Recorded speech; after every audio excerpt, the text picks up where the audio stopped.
bukan anak parents ke suami atau isteri. So sama juga seperti saya bawa isu kesihatan anak lah.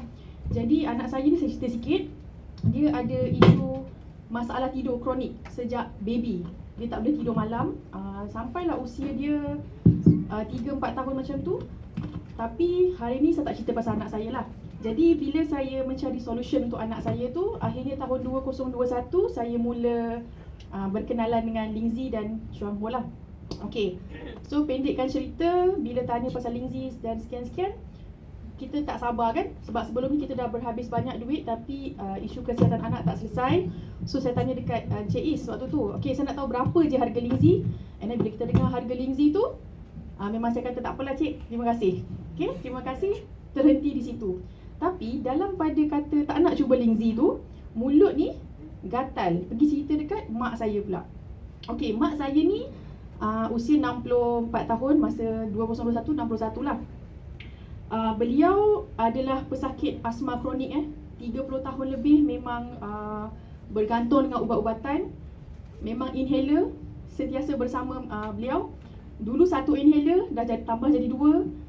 Dan tahun 2019, waktu tu saya masih lagi insurance agent, mak saya kena slip disc. Okay, kena slip disc. Dan kita tahu orang yang sakit ni dia terdesak, kan? Maksudnya selagi mana orang kata bagus, kita akan cuba. So samalah macam mak saya juga. Kalau kawan-kawan dia kata ni bagus, memang dia beli. Yang tu bagus, beli. Stokin, sarung, seluar sarung, semualah beli. Okay, yang sapu, yang makan, yang minum, semua mak saya beli. Jadi nak jadikan cerita, tak selesai isu kesihatan tu. Sampai, dan saya ni adalah anak yang saya selalu mengadu sakit tau. Sampai satu tahap tu tahun 2019, mak saya still mengadu sakit. Saya kata, macam ni lah mak, kita pergi hospital. Sebab anak kan insurance agent kan, pergi hospital, saya kata kat mak saya. So bila pergi hospital, doktor memang sahkan mak saya punya slip disc tu agak serius lah, severe. Sebab ia berlaku di hasil MRI tu lumbar 4 or 5 macam tu. Dan doktor kata kena surgery. Okay, mak saya takut sebab a few of her friends mana yang menjalani surgery tu, keadaan kesihatan tak bertambah baik. Mula-mula first surgery, lepas tu kena opt for second surgery, and then akhirnya atas kerusi roda. Alright, so mak saya takut lah, elok-elok boleh berjalan, nanti dah kena duduk atas kerusi roda. Tapi saya pujuk mak saya kata sampai bila mak nak sakit kan. So kita pergi je, kita dengar je lah, kita doa yang baik-baik. Dan Alhamdulillah mak saya nak buatlah surgery tu kan.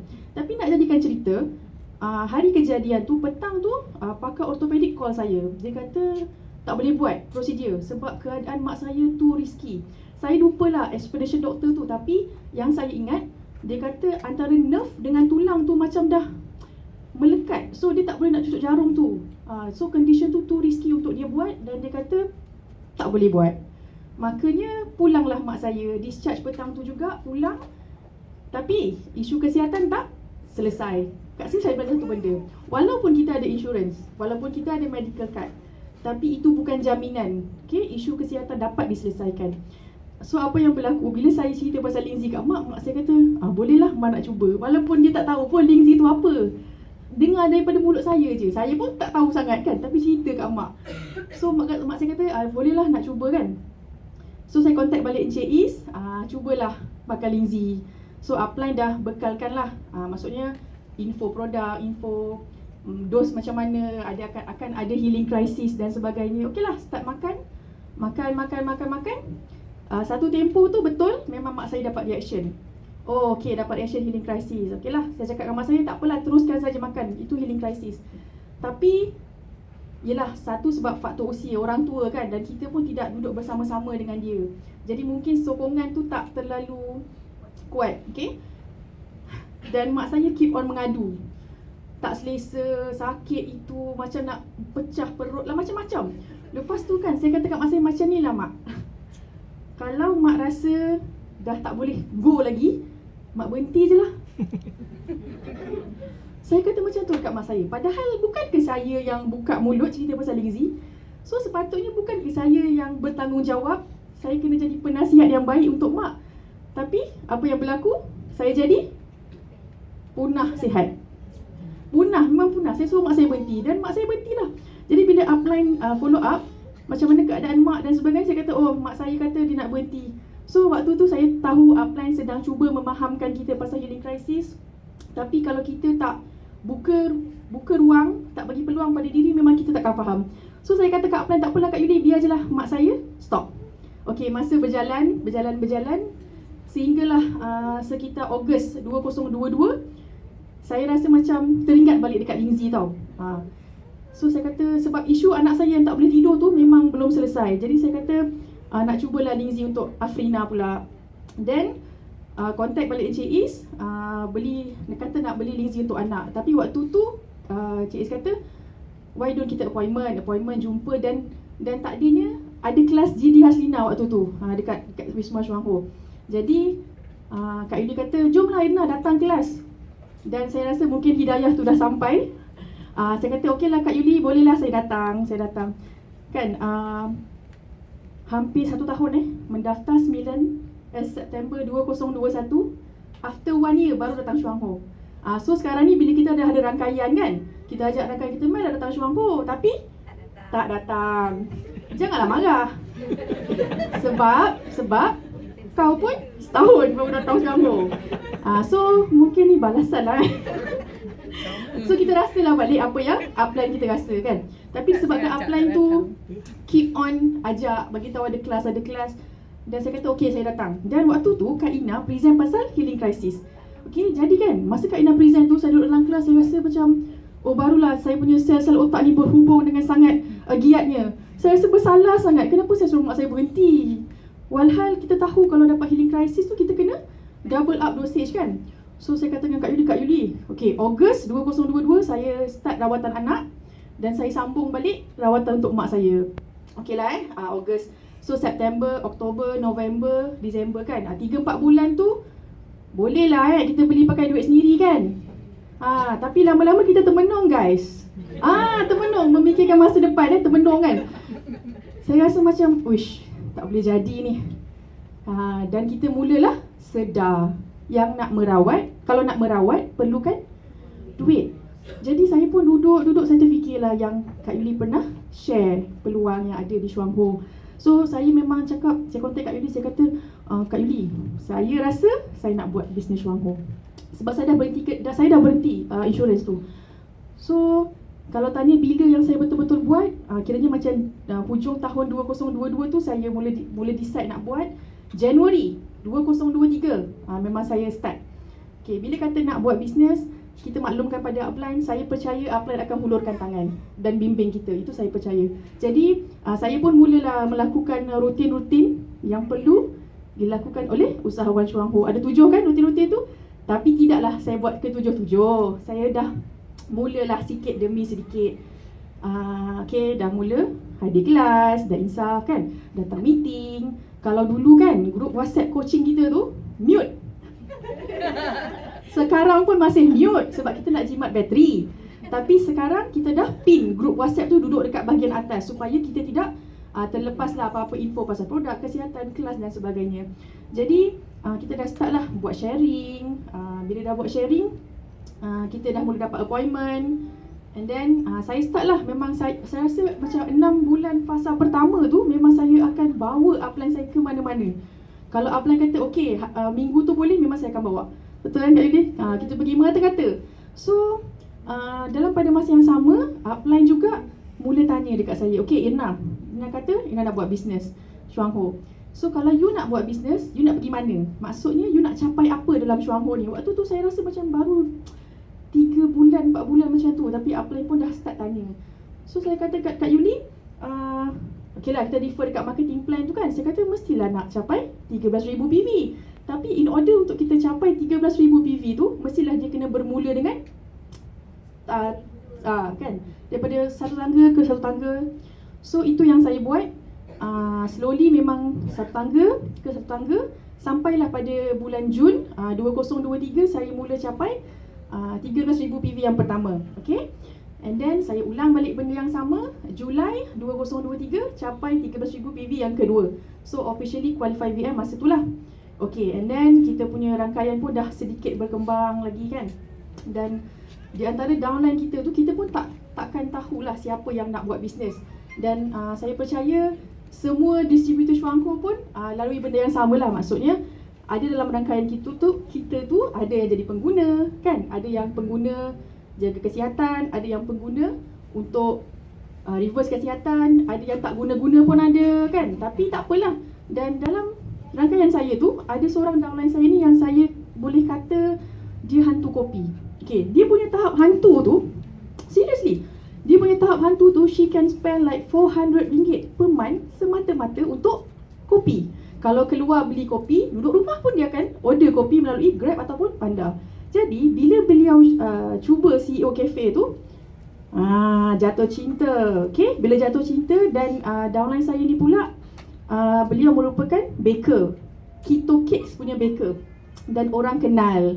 Jadi bila snap gambar CEO cafe letak dekat Facebook, bukan untuk menjual, tapi just nak bagi tahu yang kopi ni sedap, better ingredients untuk kategori premix lah. Orang mula tanya, kopi apa ni, apa ingredient dia, lulus ke tak lulus, berapa, macam mana. Dan secara tak sengajanya berkembanglah rangkaian downline saya ni, iaitu downline VM Linda. Okay? Dan perkara yang sama juga berlaku dalam rangkaian Linda, iaitu ada seorang downline beliau sama kes. Memang tak apa orang kata, tak berniat pun nak buat bisnes kan, tapi share dekat Facebook pasal CEO cafe dan orang mula bertanya. Bila orang bertanya, orang nak beli. Jadinya berkembanglah juga rangkaian Nurul Huda. Jadi pada September 2023, alhamdulillah saya officially qualify senior VM dengan melahirkan satu VM, iaitu VM Linda, dan Linda lahirkan pula satu lagi VM, iaitu VM Nurul Huda. Alright. So itulah ceritanya. Tapi saya memang rasa benda ni berlaku dengan sangat pantas, sangat singkat, sangat pantas. Dan ketika itu saya juga masih baru beberapa bulan, 9 bulan macam tu. Tapi saya anggap ini rezeki ya, yang Allah dah tuliskan untuk saya. Dan saya akui masih banyak lagi yang perlu diperbaiki, dipelajari, especially bab leadership kan, macam mana nak menguruskan rangkaian saya, especially my leader. Dan okey lah, itulah ceritanya macam mana it happen lah. Okay, so ada masa lagi. Okay, so seterusnya saya nak share, makin lama saya duduk di Shuangho ni, saya makin nampak dengan sangat jelas apa sebenarnya yang company cakap, wang, masa dan kesihatan tu. Kan Shuangho kata orang yang berjaya tu mesti memiliki wang, masa dan kesihatan secara serentak.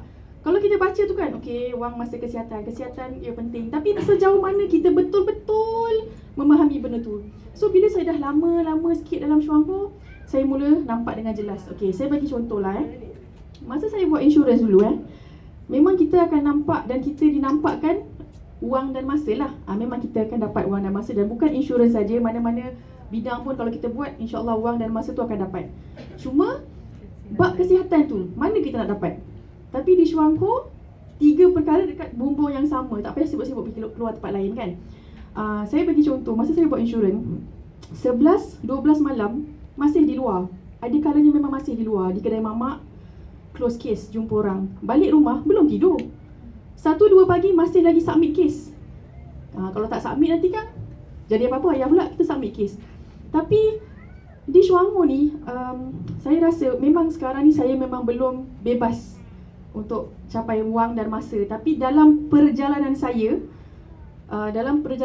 nak mencapai kebebasan wang dan masa itu, saya tidak menggadaikan kesihatan. Sebab kita ada ilmu. Jadi dan saya tak pasti you all perasan tak yang Shuangho punya online system tu pukul 11 malam dia akan auto. Saya tak tahu what is the reason behind it. Tak kisahlah apa punya Shuangho punya reason. Tapi saya conclude sendirilah. Saya kata betul lah, dah pukul 11. You nak buat apa lagi? Tidurlah. Nak daftar ahli tak boleh, nak beli barang tak boleh. 11 tidur. Sebab kalau pukul 11 malam kita masih segar, tengok skrin, nak buat kerja, agak-agak pukul 1 pagi kita tidur tak? Tak tidur. Dan kalau kita belajar di Shuangho ni, 1 sampai 3 adalah waktu crucial time. Liver kita nak detox, nak repair, nak detox. So kalau kita tak dalam keadaan deep sleep, macam mana proses tu nak berlaku? So saya rasa macam, okey. Lepas tu Shuangho kata 5 pagi dah boleh buat kerja. Betul lah tu, 5 pagi sampai 7 waktu optimum usus besar kita nak buang najis. Dan kalau kita Muslim, memang kita akan bangunlah untuk perform prayer kan. So betul, 5 pagi bangunlah, prep badan, maksudnya minum air suam supaya nak buang najis mudah. So saya katakan, saya duduk fikir, saya kata, wish, betul lah 11 malam tidur lah, 5 pagi bangun. So saya rasa macam wow kat situ. So bertambah wow lagi adalah bila mana pasal healing crisis Okay, pasal healing crisis, sebenarnya bila saya start cari rawatan selain hospital untuk anak saya memang dah cuba pelbagai produk lah Dan ada satu produk ni bila saya cuba, penjual tu kata memang ada healing crisis. So after some time anak saya makan, memang anak saya demam panas. So orang kata okay lah, orang yang jual tu kata okay memang healing crisis. Okay lah, kita pun 3-4 hari kan anak kita demam tak kebah tau. So of course kita akan rasa panik sebab tak ada ilmu. Okay. Dan waktu tu saya pun tanya balik, macam mana dah 3-4 hari macam tak okey lagi. And then dia kata macam ni lah, kalau dia kata bagilah air kelapa, bagi air kelapa, make sure dia cukup air dalam badan. Lepas tu saya kata, tapi macam dia dah menggigil panas.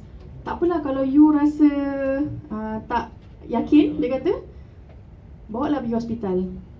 So waktu tu saya dah baru nak mencari jalan lain selain hospital. Lepas tu kita jumpa satu produk, dia kata ujung-ujung suruh pergi hospital. So saya macam a bit off kat situ. Saya rasa macam tak betul lah kat sini kan. Tapi bila di Shuangho dapat healing crisis, apa upline cakap? Up dosage, betul. Upline kata tahniah. Ya, upline kata tahniah. Syukur, alhamdulillah. Anak saya demam panas 42. Tahniah guys. Dapat tahniah. Tapi sebab kita diberikan ilmu sekali macam mana nak mengurus healing crisis tu. Dan yang paling best, kita urus healing crisis tu guna produk kita sendiri. Duduk di rumah dan guna 100% produk kita. So waktu tu saya dah, maksudnya sebelum jumpa Shuangho pun dah merawat anak. Jadi saya dah melalui beberapa fasa healing crisis dengan anak saya. Dan saya rasa di Shuangho ni memang sangat lain lah, sangat lain. Dan kita guna 100% produk kita kan. Okay, healing crisis nak up dosage setiap jam boleh bagi. You nak bagi 4, 6, 8, 10 sepapan, sebotol, tak ada masalah. Macam GD Sohla kata kan, mana ada overdose, takkan berlaku overdose. Yang overdose hanyalah duit kita. Kan, betul. Saya macam betul lah So saya kata okay, itu yang pertama. Dan seterusnya bila Shuangho dia offer solution ataupun produk, dia bukan okay you sakit ni yang you makan ni, sakit ni, tidak. Setiap produk yang datang dia come with explanation kenapa you kena ambil. Kalau dulu kan saya bagi suplemen juga dekat anak saya banyak, magnesium lah, zinc lah, lithium orotate lah, macam-macam lah. So kalau orang tanya untuk apa, saya hanya boleh kata okay yang magnesium ni untuk bagi masa dia relax kan, ni secara surface. Tapi kalau macam di sini orang tanya kenapa you bagi linzi, kenapa you bagi lactoberry, kenapa, insya-Allah saya boleh jawab, saya boleh explain dan saya faham apa yang saya buat untuk anak saya. So saya rasa pengalaman itu sangat-sangat mahal yang saya dapat di Shuangho ni. Dan kita diajar pun, yelah kan, first jumpa apa tanya, you pangsai macam mana kan, satu hari berapa kali, texture, semua. So saya kata 2 tahun saya cari solution untuk anak saya, tidak ada satu orang pun ataupun perawat ke, pakar ke tak pakar ke yang tanya sedetail macam mana saya dapat di sini. So memang saya rasa sangat-sangat bersyukur. Okay, jumpa Shuangho ni adalah satu anugerah lah bagi saya sebab tak ada ayat dah nak cakap. Dan saya rasa saya faham lah sekarang kenapa Didi Noliza boleh stay sampai 30 tahun kan, GD Arsina 28 tahun, upline saya GD Solha berbelas-belas tahun, dan barisan leader yang lain lah yang saya tak sebut nama, saya tak kenal. So saya dah faham, saya dah makin faham, makin lama perhati. Saya kata lepas ni kalau let's say ada orang offer lah bisnes lain ke ataupun produk lain ke, kita dah boleh tepis lah. Bukan kita nak sombong tak, tapi sebab pengalaman yang 2 tahun merawat anak tu memang betul-betul mengajar. Dan apa yang saya dapat di Shuangho ni sangat-sangat different. Cumanya kalau kita nak bagi linzi dengan banyak, of course perlukan ilmu. Sebab tu Shuangho ni kalau you kata nak jadi pengguna saja pun, bagi saya you still have to datang kelas. Kan, jangan jadi macam saya bila upline share ada kelas kan, saya macam apa ni? Macam tu tau, sombong, jangan sombong. Masa mula-mula lah, sekarang tak ada dah sekarang. So saya kata kalau you nak jadi pengguna pun, you still have to datang kelas, belajar kan. Dan bagi saya Shuang Ho ni bukanlah syarikat, semata-mata syarikat MLM, tidak, yang jual produk, bukan. Shuang Ho adalah sebuah universiti kehidupan bagi saya, yang mengajar kita tentang hidup, okay, tentang kesihatan, menghargai tubuh badan kita sendiri yang orang lain tak pernah ajar, okay. Dan so saya rasa kalau ada di antara kalian yang macam still tak confident dengan produk kita, ataupun berada di persimpangan lah, persimpangan dilema, tak tahu Shuang Ho ke company ABC ke. So saya boleh cakap, walaupun saya masih baru, tapi saya dah nampak dengan jelas dah, memang kita dah berada di tempat yang betul, jalan yang betul. Just give yourself masa, bagi peluang lah pada diri untuk explore apa yang ada di Shuang Ho ni. Dan kalau you kata you nak buat, you have to decide, okay. Sebab if you don't decide, memang the answer is no, okay. Saya memang decide saya nak buat. Dan bila kata dah decide nak buat, dengarlah cakap upline. Dengar cakap upline.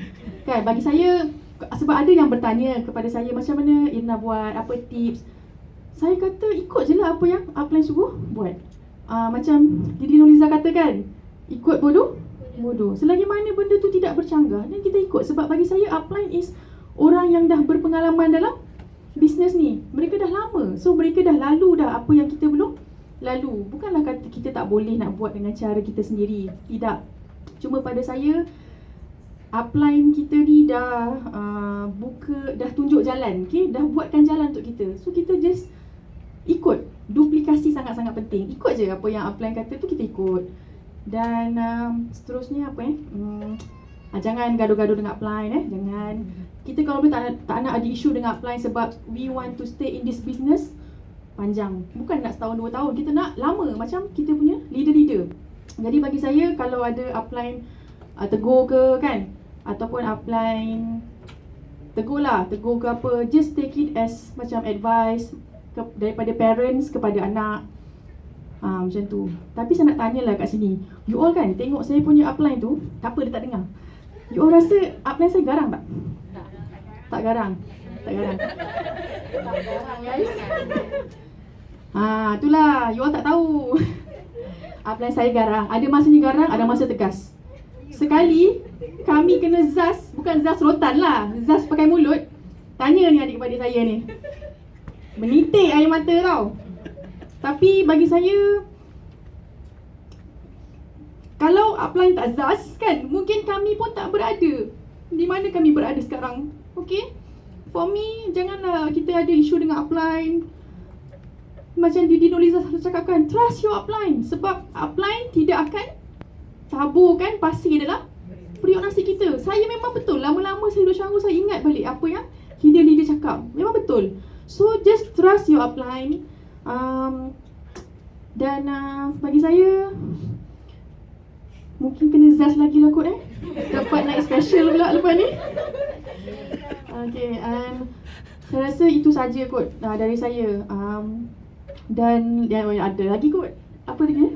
Okay, yang last kali saya suka sangat pesanan Kak Ina kan. Kak Ina selalu cakap jangan turun dari kereta api Shuang Ho. Lepas tu special VM Nina Malinda sambung, jangan turun tapi janganlah tidur. Betul juga jangan turun, jangan tidur. Kalau penat, rehat. Jangan berhenti. InsyaAllah satu masa nanti memang kita akan sampai juga ke destinasi yang kita impi. Sebab pada saya, betul, bila kita duduk kan, kita dah tahu produk kita ni bagus. Betul tak? Produk Shuang Ho bagus kan? Tapi isunya duit.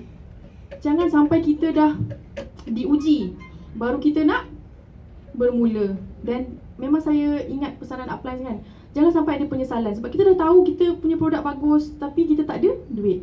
Saya juga memang masih lagi orang kata berusaha lah untuk capai saya punya impian tu. Dan saya doakan semua rakan-rakan pengedar, sama-samalah kita, InsyaAllah satu masa nanti kita memang akan tiba ke destinasi impian. Okay, itu saja. Saya serahkan majlis kepada Tuan MC kita semula.